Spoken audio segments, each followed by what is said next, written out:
You're watching DIYNate. If you enjoy this video, please consider subscribing. Don't forget to tell me about your project in the comments.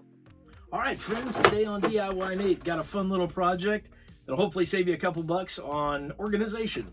So I just bought myself a 5-piece Husky Torx screwdriver set. It's got the T25s, the T15s, the T10s, all the way up to T30.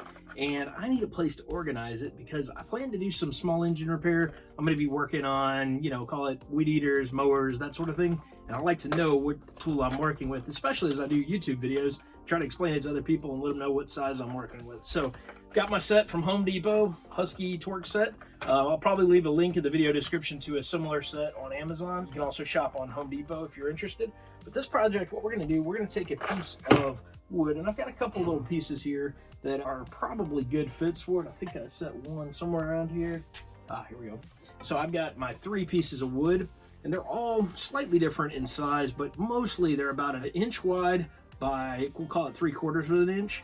And they got some finished sides. These are just scrap pieces, as you can see here, a little bit of a rectangle. And so what I'm going to do, I'm basically going to set this up. I'm going to cut it, and then I'm going to drill some holes in it so that these screwdrivers will actually fit nicely in here. And I'm also going to leave some raw edge exposed so I can mark on it T25, T30, so I know exactly what I'm looking at.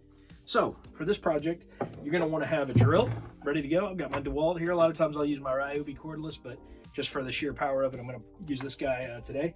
I've got my miter saw to give me a quick cut when I start cutting this wood up. Got my tape measure and a simple pencil here to do some marks, a couple drill bits of different sizes, because the different size of the Torx screwdrivers, they do go up to a big enough size that you're probably going to want to change your bit out to give it a good hold. So first thing that you're going to do, if you want to follow my lead, feel free to improvise for yourself. But I had figured out that with basically 5 of these, I want about 1 inch on each side, and that gives me an option for how I'm going to hang it. What I'm thinking right now is I'm probably going to run a zip tie through each side, and I'm going to run it through my pegboard on my poor man's toolbox that I have in my garage. And that's where I do a lot of my small engine repair work, when I'm tinkering with tools that people have thrown away and I like to mess with them and get them fixed. So that's where I'm thinking it'll hang. I'm actually picturing it hanging against the backing, and I'll basically run a zip tie through it. I could also just straight up drill it into the wall if I had wood as a backer or some 2x4s or something like that. But for me, I'm going to use zip ties for this as the hanger. Could also use some racking or something like that. The measurements I've come up with, I wanted 1.5 inches with 5 items. I know I'm going to need at least 5 separate slots. I'm going to give myself 1.5 inches for the T30 and then 1 inch for all the other ones. So that gives me 5.5 inches right there, plus 1 inch on each side gives me 7.5 inches. So the first thing I'm going to do is I'm going to go ahead and take this, and as you can see here, I'm going to be measuring this out. I'm going to go ahead and mark it at the 7.5 mark. So I'm going to go ahead and give myself a clean mark there. I'm going to come 1 inch off of that and give me another mark. I'm going to come 1 inch off the top and give me a mark there. Those will be my end pieces. And then I'm going to come a full 1.5 inches off of my first inch. So that takes me down from 6.5 down to 5. So that's got some space there for that big one. And then we got down to the 4-inch mark, the 3-inch mark, and the 2-inch mark.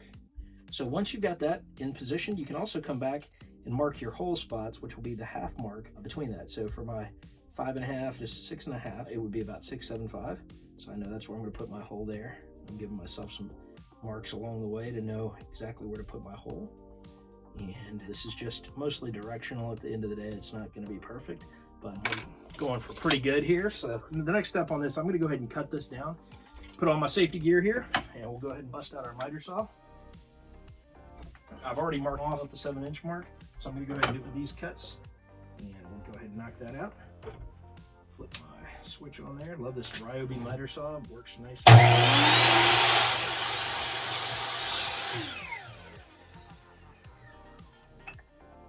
I do have a couple marks on the front and a couple marks on the back sides, but that shouldn't be too much of a problem for me.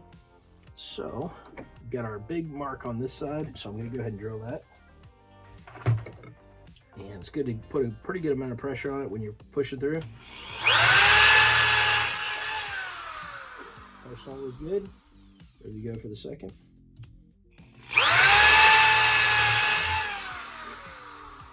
Ready to go for the third.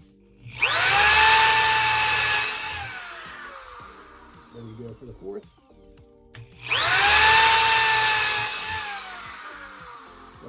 that.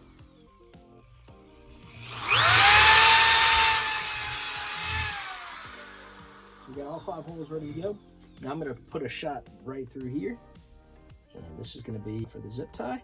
And in reality, I probably should use a smaller bit just because the zip tie doesn't need as much play. So I'm going to go ahead and loosen this guy up. Get a smaller hole for us. Find a smaller bit. There we go. This should work just fine. So I'm going to go ahead and push through this.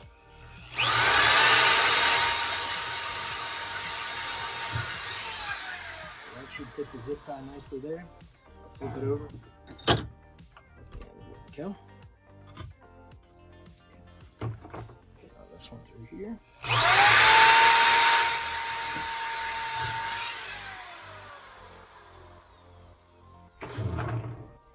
All right, we're good to go. Now that piece looks pretty good. Got our 5 holes there. Got the nice clean top if I want to use that for the more fancy version. And the zip ties can go right through the front side here. I'll show you what I mean by that.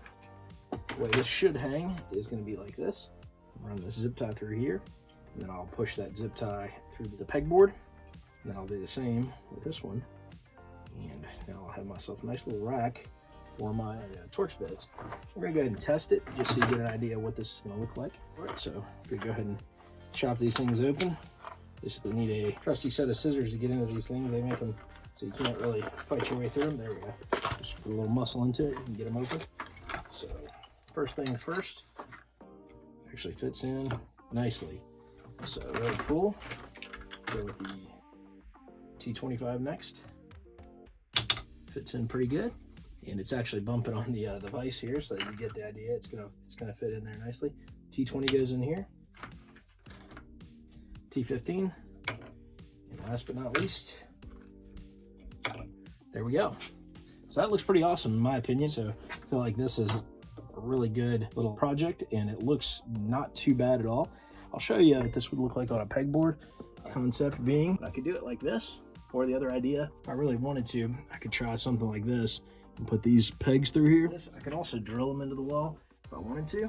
Okay, so coming back around again, this is what it's gonna look like. Got a nice little holder for my Torx bits, and I didn't even have to change out the drill bit size. That works pretty well, and I'm gonna mark them while I'm at it.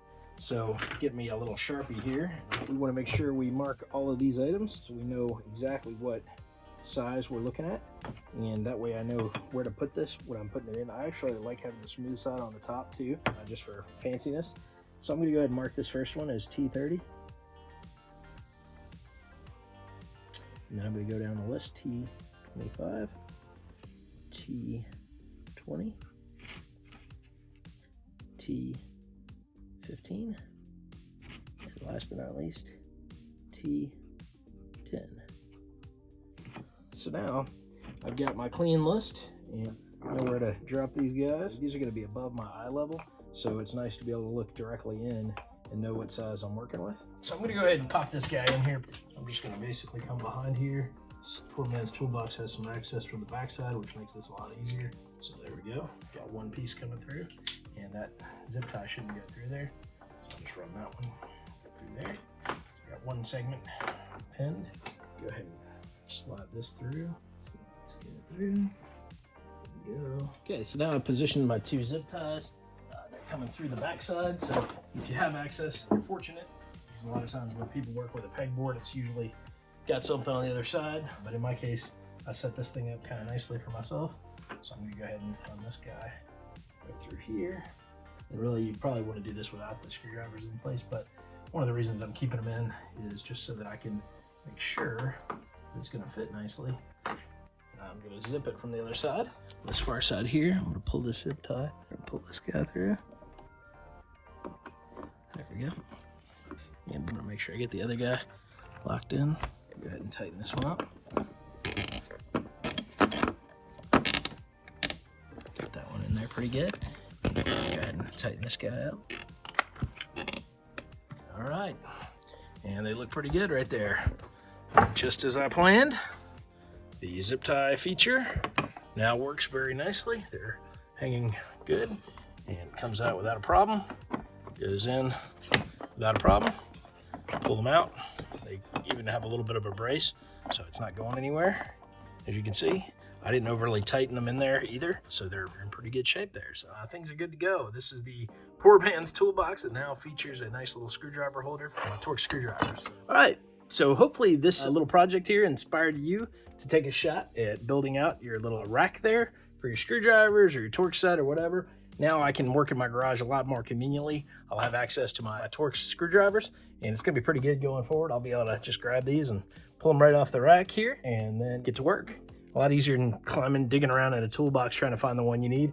And because they're labeled, I'll know exactly which size it is that I'm working with, especially for doing tutorial videos like this. So you've been watching DIYNate. Don't forget to like, comment, and subscribe. Thanks a lot and have a great day.